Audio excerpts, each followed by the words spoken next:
Sara gold അവതരിപ്പിക്കുന്ന സ്വർണ്ണ സമ്പാദ്യ പദ്ധതിയിൽ അംഗമാകൂ.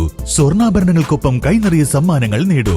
കൂടുതൽ വിവരങ്ങൾക്ക് ഇപ്പോൾ തന്നെ മിസ്ഡ് കോൾ ചെയ്യൂ 7012945198. എടവണ്ണ ഗ്രാമപഞ്ചായത്തിൽ ജില്ലാതല കർഷക ദിനാഘോഷവും ഓണോത്സവവും നടന്നു. ചടങ്ങ് പൊതുമരാമത്ത് വകുപ്പ് മന്ത്രി പി കെ ബഷീർ ഉദ്ഘാടനം ചെയ്തു. മികച്ച കർഷകരെ ആദരിക്കലും വിപുലമായ കലാപരിപാടികളും ഒരുക്കിയിരുന്നു.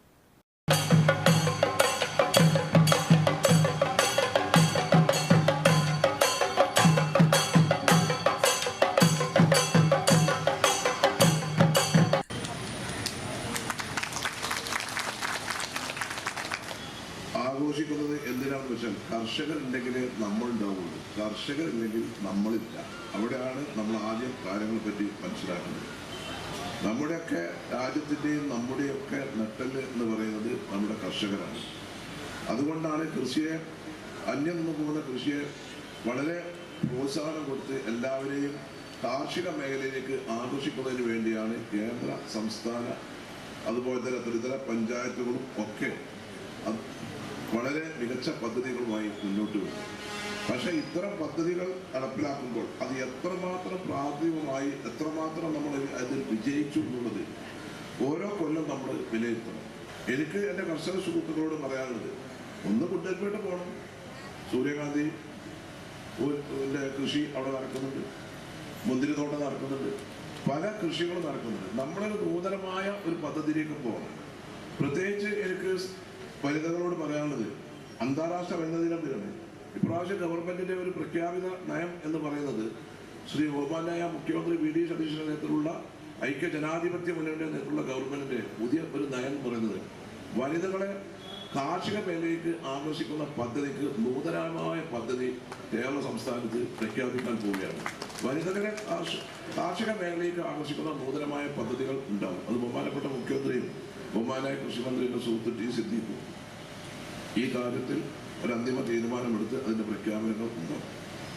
അതോടൊപ്പം വയനാട് ചൂരന്മല മുണ്ടക്കൈ ദുരന്തം ഉണ്ടായി. സാധാരണ കാർഷിക മേഖലയിലുള്ള കർഷകർക്ക് അതിന്റെ വിളവെടുപ്പിലെ ഒരു ചെറിയ നഷ്ടപരിഹാരമാണ് കൊടുക്കുന്നത്.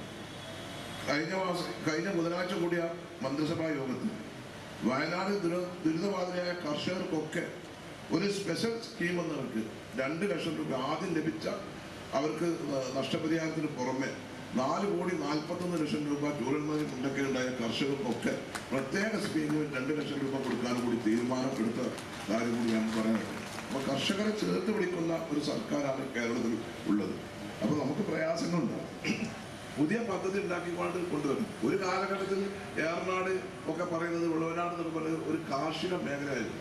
ആഘോഷങ്ങളുടെ ഭാഗമായി രാവിലെ 10 മണിക്ക് സീതി ഹാജി പാലത്തിൽ നിന്ന് വർണ്ണാഭമായ കാർഷിക ഘോഷയാത്രയും നടന്നു. എടവണ്ണ ഗ്രാമപഞ്ചായത്ത് പ്രസിഡന്റ് സുനിറ സമദ് അധ്യക്ഷത വഹിച്ചു. കൃഷി ഓഫീസർ പി ശ്രീലേഖ പദ്ധതി വിശദീകരണം നടത്തി. ജനപ്രതിനിധികൾ, കൃഷിവകുപ്പ് ഉദ്യോഗസ്ഥർ, കുടുംബശ്രീ പ്രവർത്തകർ, ബാങ്ക് പ്രതിനിധികൾ തുടങ്ങിയവർ പ്രസംഗിച്ചു. കാർഷിക വിദഗ്ധരുടെ നേതൃത്വത്തിൽ പ്രത്യേക കാർഷിക സെമിനാറും ഒരുക്കിയിരുന്നു. ഇതിനു പുറമെ നാടൻപാട്ട്, ഗാനമേള, മറ്റ് കലാപരിപാടികൾ എന്നിവയും ആഘോഷങ്ങൾക്ക് മാറ്റുകൂട്ടി. വിഭവസമൃദ്ധമായ സദ്യയും ചടങ്ങിന്റെ ഭാഗമായി ഒരുക്കിയിരുന്നു. News bureau, Edavanna. Special fried chicken, അൽഫാം, അറേബ്യൻ ചിക്കൻ മന്തി, മസാല ഷവായകൾ, വിവിധ തരം ഷവർമകൾ, ബർഗറുകൾ, സാൻഡ്വിച്ചുകൾ തുടങ്ങി നിങ്ങളുടെ ആഘോഷവേളകൾക്ക് വേണ്ട കേക്കുകൾ ഉൾപ്പെടെ എല്ലാം അത്യാധുനിക സൗകര്യങ്ങളിൽ. Indian bakes, opposite police station, Manjeri road, Wandoor.